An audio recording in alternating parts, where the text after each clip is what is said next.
நடந்து கொள்ளும் நிகழ்ச்சியெல்லாம் வந்து கான்ட்ரவர்சியா பேசுறதும், தமிழ்நாடு கவர்மெண்டோட மோதல் போக்கையே கொண்டு போறதும், திருவள்ளுவருக்கு காய் சாயம் பூசுறதையும், ஆளுநரா இந்த அரசியல் மரியாதை இப்படி நடந்துக்கிறாரு. அதை பத்தி நீங்க எப்படி சார் நீங்க பாத்தீங்க? ஆளுநர் வந்ததுல இருந்து அப்படிதான் பண்ணிட்டு இருக்காரு. ஆளுநரோட இது மாதிரி நடவடிக்கைகள் வந்து உண்மையாவே அவர் மாத்திக்கணும். ஏன்னா ஆளுநருங்கிறது மத்திய அரசாங்கத்தோட பிரதிநிதி. அதனால மத்திய அரசாங்கம் இப்ப கூட பாத்தீங்கன்னா மதுரையில அரிட்டாப்பட்டி போன்ற இடங்கள்ல மக்கள் விரும்பலன்னா அதை வந்து விட்ரா பண்றாங்க.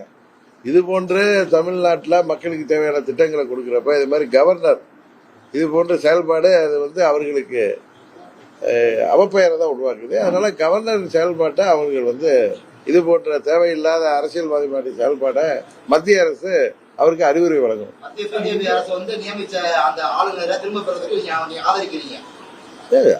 அவங்க வந்து இதே மாதிரி தான் ஆளுநர் இருந்தா ஒரு ஆளுநர் இது போல தேவையற்ற சர்ச்சைக்குரிய கருத்துக்களை சொல்வதை மத்திய அரசு தடுக்க வேண்டும்.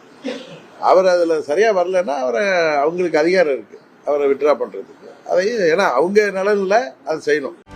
செய்திகளை உடனுக்குடனும் துல்லியமாகவும் தெரிந்து கொள்ள சப்ஸ்கிரைப் பண்ணுங்க.